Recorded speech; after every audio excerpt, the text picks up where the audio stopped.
श्रीमद् भागवतम एकादश स्कंध अध्याय 7। भगवान कृष्ण द्वारा उद्धव को उपदेश।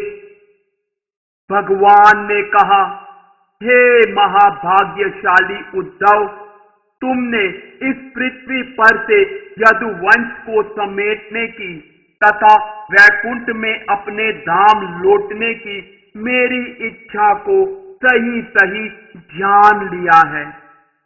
इस तरह ब्रह्मा, शिव तथा अन्य सारे लोक नायक अब मुझसे प्रार्थना कर रहे हैं कि मैं अपने वैकुंठ धाम वापस चला जाऊं। ब्रह्मा जी द्वारा प्रार्थना करने पर मैंने इस संसार में अपने स्वांश बलदेव सहित अवतार लिया था और देवताओं की ओर से अनेक कार्य संपन्न किए।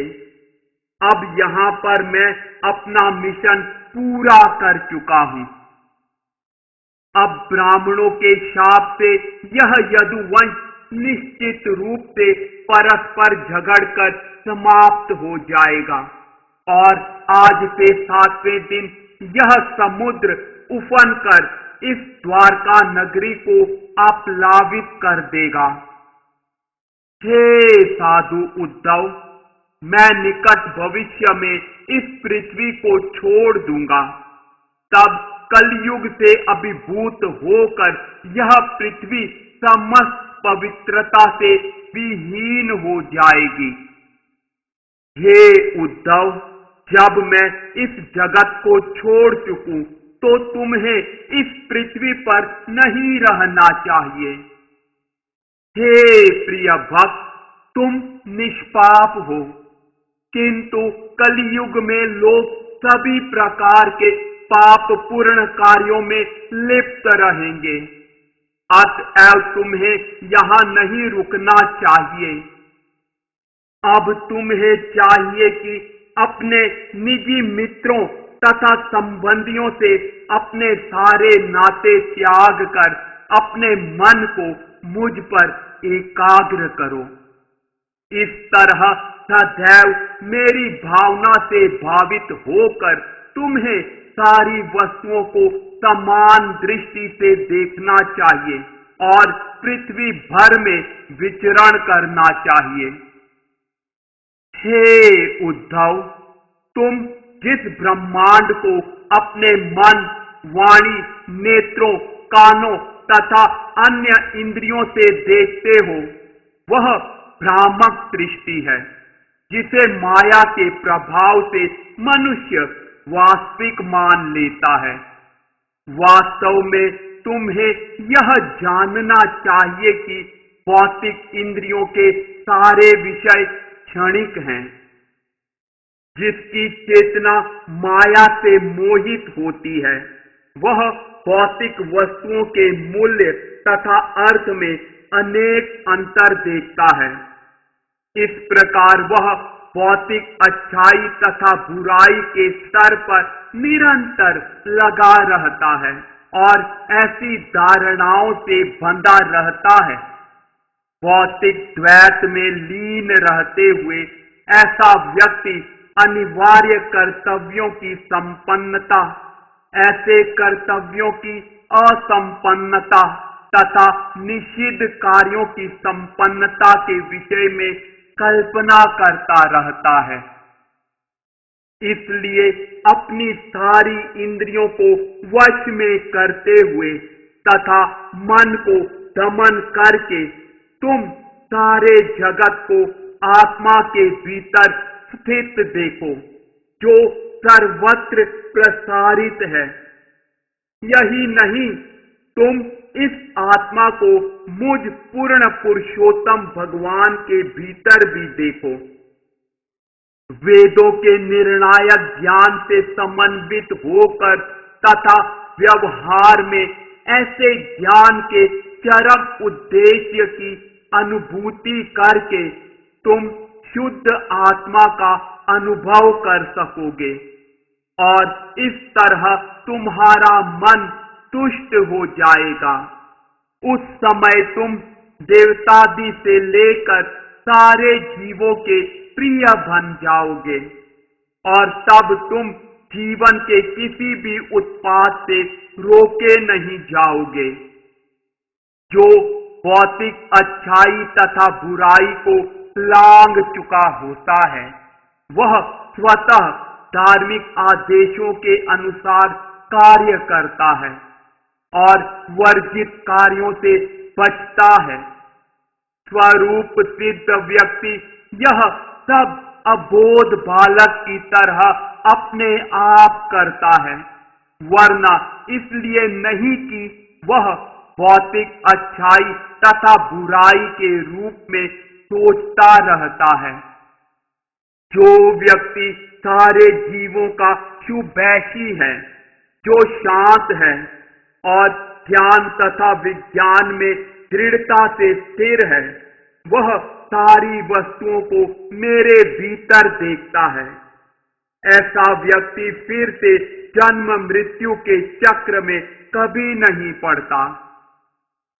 श्री सुखदेव गोस्वामी ने कहा, हे राजन, इस तरह भगवान कृष्ण ने अपने शुद्ध भक्त उद्धव को उपदेश दिया, जो उनसे ज्ञान पाने के लिए उत्सुक थे। तत्पश्चात उद्धव ने भगवान को नमस्कार किया और उनसे इस प्रकार बोले। श्री उद्धव ने कहा, हे स्वामी, आप ही योगा अभ्यास के फलों को देने वाले हैं और आप इतने कृपालु हैं कि अपने प्रभाव से आप अपने भक्त को योग सिद्धि वितरित करते हैं। इस तरह आप परमात्मा हैं, जिसकी अनुभूति योग द्वारा होती है और आप ही समस्त योग शक्ति के उद्गम हैं। आपने मेरे उच्चतम लाभ के लिए संन्यास या वैराग्य द्वारा भौतिक जगत त्यागने की विधि बतलाई है। हे प्रभु, हे परमात्मा, ऐसे लोगों के लिए जिनके मन इंद्रिय तृप्ति में लिप्त रहते हैं और विशेषतया उनके लिए जो आपकी भक्ति से वंचित हैं, भौतिक भोग को त्याग पाना अतीव कठिन है, ऐसा मेरा मत है। हे प्रभु, मैं स्वयं सबसे बड़ा मूर्ख हूं, क्योंकि मेरी चेतना आपकी माया द्वारा निर्मित भौतिक देह तथा शारीरिक संबंधों में लीन है। इस तरह मैं सोच रहा हूं, मैं यह शरीर हूं और ये सारे संबंधी मेरे हैं। अतएव हे स्वामी, अपने इस दीन सेवक को उपदेश दें। कृपया मुझे बताएं कि मैं आपके आदेशों का किस तरह सरलता से पालन करूं।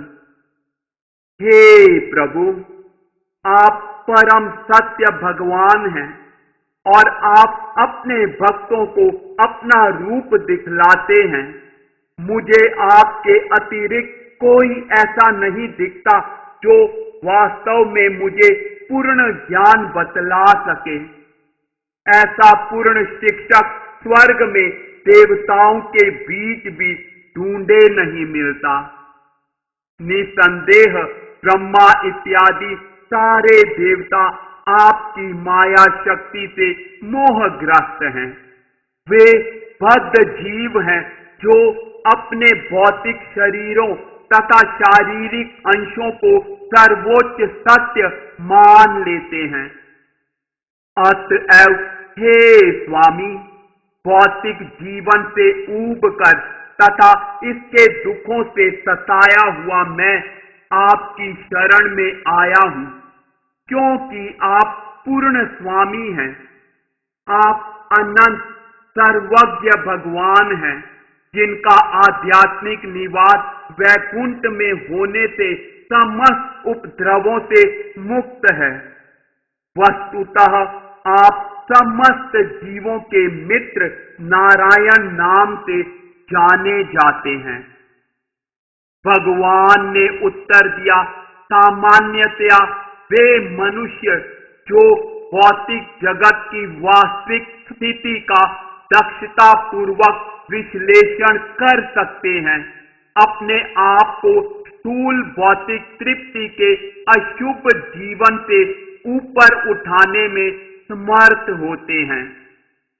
बुद्धिमान व्यक्ति जो अपने चारों ओर के जगत का अनुभव करने तथा ठोस तर्क का प्रयोग करने में निपुण होता है, अपनी ही बुद्धि के द्वारा असली लाभ प्राप्त कर सकता है।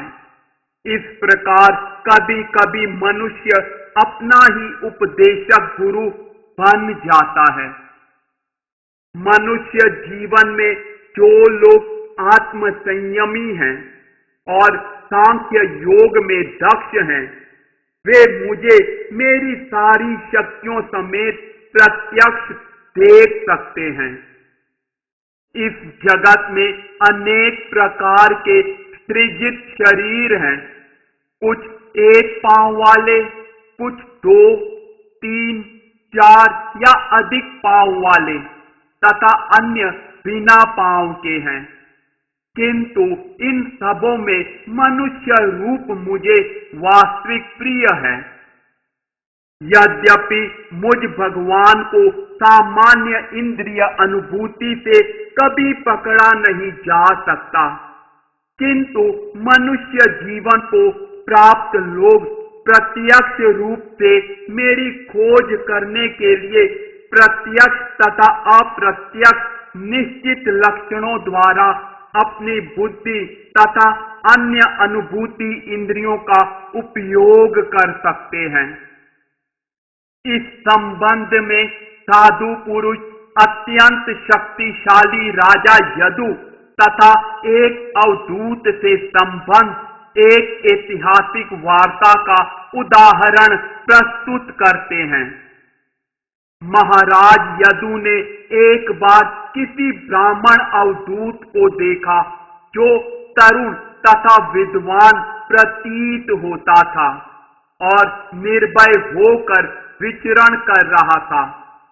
आध्यात्मिक विज्ञान में अत्यंत पारंगत होने के कारण राजा ने उस अवसर का लाभ उठाया और उसने इस प्रकार उससे पूछा। श्री यदु ने कहा, हे ब्राह्मण, मैं देख रहा हूं कि आप किसी व्यावहारिक धार्मिक कृत्य में नहीं लगे हुए हैं, तो भी आपने इस जगत में सारी वस्तुओं तथा सारे लोगों की सही सही जानकारी प्राप्त कर रखी है। हे महानुभाव, मुझे बताएं कि आपने यह असाधारण बुद्धि कैसे प्राप्त की है और आप सारे जगत में बच्चे की तरह मुक्त रूप से विचरण क्यों कर रहे हैं। सामान्यतया मनुष्य धर्म, अर्थ, काम तथा आत्मा विषयक ज्ञान का अनुशीलन करने के लिए कठिन परिश्रम करते हैं। उनका सामान्य मंतव्य अपनी आयु को बढ़ाना, यश अर्जित करना तथा भौतिक ऐश्वर्य का भोग करना रहता है। तथापि समर्थ, विद्वान, दक्ष, सुंदर तथा सुस्पष्ट वक्ता होते हुए भी आप न तो कोई काम करने में लगे हैं, न ही आप किसी वस्तु की इच्छा करते हैं, प्रत्युत जड़वत तथा उन्मत्त प्रतीत होते हैं, मानो कोई पिशाच हो। यद्यपि भौतिक जगत में सारे लोग काम तथा लोभ की दावा अग्नि में जल रहे हैं, किंतु आप स्वतंत्र रह रहे हैं और उस अग्नि से जलते नहीं। आप उस हाथी के समान हैं जो दावा अग्नि से बचने के लिए गंगा नदी के जल के भीतर खड़े होकर आश्रय लिए हुए हो। हे ब्राह्मण, हम देखते हैं कि आप भौतिक भोग से किसी प्रकार के स्पर्श से रहित हैं और बिना किसी संगी या पारिवारिक सदस्य के अकेले ही भ्रमण कर रहे हैं। क्योंकि हम निष्ठापूर्वक आपसे पूछ रहे हैं, इसलिए कृपा करके हमें अपने भीतर अनुभव किए जा रहे महान आनंद का कारण बतलाएं। भगवान कृष्ण ने कहा, ब्राह्मणों का सदैव आदर करने वाला बुद्धिमान राजा यदु अपना सिर झुकाए हुए प्रतीक्षा करता रहा और वह ब्राह्मण राजा की मनोवृत्ति से प्रसन्न होकर उत्तर देने लगा। ब्राह्मण ने कहा, हे राजन, मैंने अपनी बुद्धि से अनेक गुरुओं की शरण ली है। उनसे दिव्य ज्ञान प्राप्त करने के बाद अब मैं मुक्त अवस्था में पृथ्वी पर विचरण करता हूँ। जिस रूप में मैं आपसे वर्णन करूं, कृपा करके सुने। हे राजन, मैंने 24 गुरुओं की शरण ली है। ये हैं पृथ्वी, वायु, आकाश, जल, अग्नि, चंद्रमा, सूर्य, कबूतर, अजगर, समुद्र, पतिंगा, मधुमक्खी, हाथी, मधुचोर, हिरण, मछली, पिंगला वेश्या, कुर्री पक्षी, बालक, तरुणी, बाण बनाने वाला, सांप, मकड़ी तथा भर। हे राजन, इनके कार्यों का अध्ययन करके ही मैंने आत्मज्ञान सीखा है। हे महाराज ययाति के पुत्र, हे पुरुषों में व्याघ्र, सुनो, क्योंकि मैंने इन गुरुओं से जो सीखा है उसे तुम्हें बतला रहा हूं।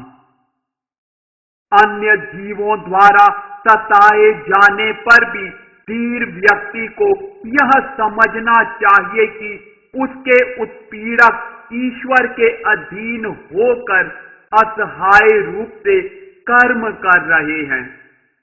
इस तरह उसे कभी अपने पद की प्रगति से विपथ नहीं होना चाहिए। मैंने पृथ्वी से यह नियम सीखा है।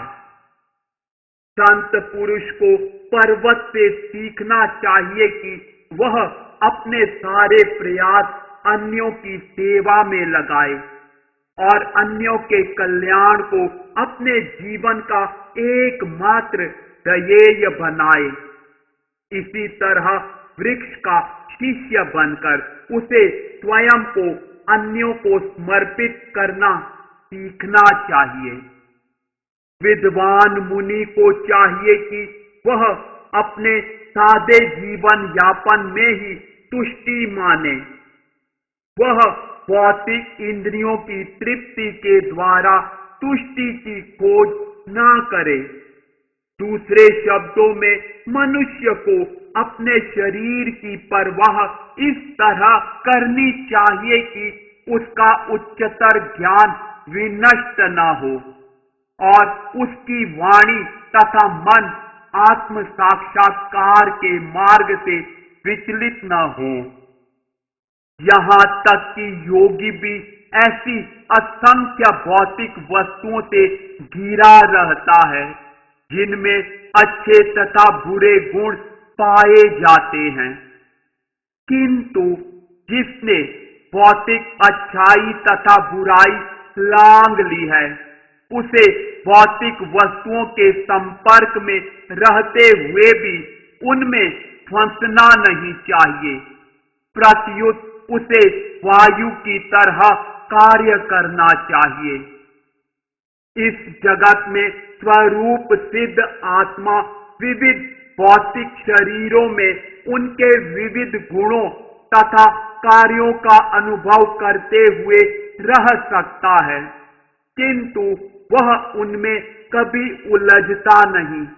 जिस तरह की वायु विविध सुगंधों को वहन करती है, किंतु वह उनमें घुल मिल नहीं जाती। भौतिक शरीर के भीतर रहते हुए भी विचारवान साधु को चाहिए कि वह अपने आप को शुद्ध आत्मा समझे। इसी तरह मनुष्य को देखना चाहिए कि आत्मा सभी प्रकार के सजीवों, चरों तथा अचरों के भीतर प्रवेश करता है और इस तरह व्यष्टि आत्मा सर्वव्यापी है। साधु को यह भी देखना चाहिए कि परमात्मा रूप में भगवान एक ही समय सारी वस्तुओं के भीतर उपस्थित रहते हैं। आत्मा तथा परमात्मा को आकाश के स्वभाव से तुलना करके समझा जा सकता है। यद्यपि आकाश सर्वत्र फैला हुआ है और सारी वस्तुएं आकाश के भीतर टिकी हैं, किंतु आकाश किसी भी वस्तु से न तो घुलता मिलता है, न ही किसी वस्तु के द्वारा विभाजित किया जा सकता है। यद्यपि प्रबल वायु आकाश से होकर बादलों तथा झंझावातों को उड़ाती है, किंतु आकाश इन कार्यों से कभी प्रभावित नहीं होता। इसी प्रकार आत्मा भौतिक प्रकृति के स्पर्श से परिवर्तित या प्रभावित नहीं होती। यद्यपि जीव पृथ्वी, जल तथा अग्नि से बने शरीर में प्रवेश करता है और यद्यपि वह शाश्वत काल द्वारा उत्पन्न 3 गुणों के द्वारा बाध्य किया जाता है, किंतु उसका शाश्वत आध्यात्मिक स्वभाव कभी भी प्रभावित नहीं होता। हे राजन, संत पुरुष जल के सदृश होता है, क्योंकि वह कल्मष रहित, स्वभाव से मृदुल तथा बोलने में बहते जल की कलकल ध्वनि सदृश होता है। ऐसे संत पुरुष के दर्शन, स्पर्श या श्रवण मात्र से ही जीव उसी तरह पवित्र हो जाता है, जिस तरह शुद्ध जल का स्पर्श करने से मनुष्य स्वच्छ हो जाता है। इस तरह संत पुरुष तीर्थ स्थान की तरह उन सबों को शुद्ध बनाता है जो उसके संपर्क में आते हैं, क्योंकि वह सदैव भगवान की महिमा का कीर्तन करता है। संत पुरुष तपस्या करके शक्तिमान बनते हैं। उनकी चेतना अविचल रहती है, क्योंकि वे भौतिक जगत की किसी भी वस्तु का भोग नहीं करना चाहते। ऐसे सहज मुक्त संत पुरुष भाग्य द्वारा प्रदत्त भोजन को स्वीकार करते हैं और यदि कदाचित दूषित भोजन कर भी लें तो उन पर कोई प्रभाव नहीं पड़ता। जिस तरह अग्नि उन दूषित वस्तुओं को जला देती है जो उसमें डाली जाती हैं। संत पुरुष अग्नि के ही समान कभी प्रच्छन्न रूप में तो कभी प्रकट रूप में दिखता है। असली सुख चाहने वाले बद्ध जीवों के कल्याण हेतु संत पुरुष गुरु का पूजनीय पद स्वीकार कर सकता है और इस तरह वह अग्नि के सदृश अपने पूजकों की बलियों को दयापूर्वक स्वीकार करके विगत तथा भावी पापों को भस्म कर देता है। जिस तरह अग्नि विभिन्न आकारों तथा गुणों वाले काष्ठ खंडों में भिन्न भिन्न रूप से प्रकट होती है, उसी तरह सर्वशक्तिमान परमात्मा अपनी शक्ति से उत्पन्न किए गए उच्च तथा निम्न योनियों के शरीरों में प्रवेश करके प्रत्येक के स्वरूप को ग्रहण करता प्रतीत होता है। जन्म से लेकर मृत्यु तक भौतिक जीवन की विभिन्न अवस्थाएं शरीर के गुण धर्म हैं और ये आत्मा को उसी तरह प्रभावित नहीं करती जिस तरह चंद्रमा की घटती बढ़ती कलाएं चंद्रमा को प्रभावित नहीं करती। ऐसे परिवर्तन काल की अव्यक्त गति द्वारा लागू किए जाते हैं। अग्नि की लपटें प्रति क्षण प्रकट तथा लुप्त होती रहती हैं और यह सृजन तथा विनाश सामान्य प्रेक्षकों द्वारा देखा नहीं जाता। इसी तरह काल की बलशाली लहरें नदी की प्रबल धाराओं की तरह निरंतर बहती रहती हैं और अव्यक्त रूप से असंख्य भौतिक शरीरों को जन्म, वृद्धि तथा मृत्यु प्रदान करती रहती हैं। फिर भी आत्मा जिसे निरंतर अपनी स्थिति बदलनी पड़ती है, काल की करतूतों को देख नहीं पाता। जिस तरह सूर्य अपनी प्रखर किरणों से पर्याप्त मात्रा में जल को भाप बनाकर उड़ा देता है और बाद में उस जल को वर्षा के रूप में पृथ्वी पर लौटा देता है, उसी तरह संत पुरुष अपनी भौतिक इंद्रियों से सभी प्रकार की भौतिक वस्तुओं को स्वीकार करता है और जब सही व्यक्ति उन्हें लौटवाने के लिए उसके पास जाता है तो उन भौतिक वस्तुओं को वह लौटा देता है। इस तरह वह इंद्रिय विषयों को स्वीकारने तथा त्यागने दोनों में ही फंसता नहीं। विविध वस्तुओं से परावर्तित होने पर भी सूर्य न तो कभी विभक्त होता है न अपने प्रतिबिंब में लीन होता है। जो मंद बुद्धि वाले हैं वे ही सूर्य के विषय में ऐसा सोचते हैं।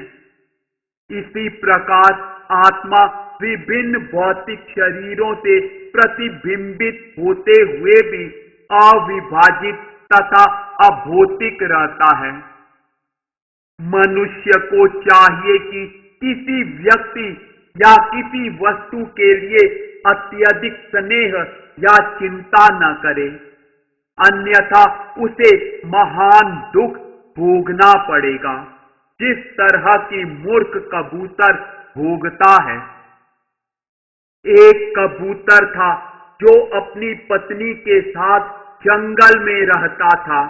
उसने एक वृक्ष के भीतर अपना घोंसला बनाया और कबूतरी के साथ कई वर्षों तक वहां रहता रहा। कबूतर का यह जोड़ा अपने गृहस्थ कार्यों के प्रति अत्यधिक समर्पित था। उनके हृदय भावनात्मक स्नेह से परस्पर बंधे थे। वे एक दूसरे की चितवनों, शारीरिक गुणों तथा मन की अवस्थाओं से आकृष्ट थे। इस तरह उन्होंने एक दूसरे को स्नेह से पूरी तरह बांध रखा था। भविष्य पर निश्चल भाव से विश्वास करते हुए वे प्रेमी युगल की भांति जंगल के वृक्षों के बीच लेटते, बैठते चलते फिरते, खड़े होते, बातें करते, खेलते, खाते पीते रहे। हे राजन, जब भी कबूतरी को किसी वस्तु की इच्छा होती तो वह अपने पति की चाटुकारिता करके उसे बाध्य करती और वह स्वयं भारी मुश्किलें उठाकर भी उसे तृप्त करने के लिए वही करता जो वह चाहती थी। इस तरह वह उसके संग में अपनी इंद्रियों पर संयम नहीं रख सका। तत्पश्चात कबूतरी को पहले गर्भ का अनुभव हुआ। जब समय आ गया तो उस साध्वी कबूतरी ने अपने पति की उपस्थिति में घोंसले में कई अंडे दिए। जब समय पूरा हो गया तो उन अंडों से भगवान की अचिंत्य शक्तियों से निर्मित मुलायम अंगों तथा पंखों के साथ बच्चे उत्पन्न हुए। कबूतर का यह जोड़ा अपने बच्चों के प्रति अत्यंत स्नेहिल बन गया और उनकी अड़पटी चहचहाहट को सुनकर अत्यंत हर्षित होता, क्योंकि उन माता पिता को यह अतीब मधुर लगती। इस तरह वह जोड़ा उन छोटे छोटे बच्चों का पालन पोषण करने लगा। ये माता पिता अपने पक्षी बच्चों के मुलायम पंखों, उनकी चहचहाहट, घोंसले के आसपास उनकी कूद फांद करना, उनका उछलने और उड़ने का प्रयास करना देखकर अत्यंत हर्षित हुए। अपने बच्चों को सुखी देखकर माता पिता भी सुखी थे।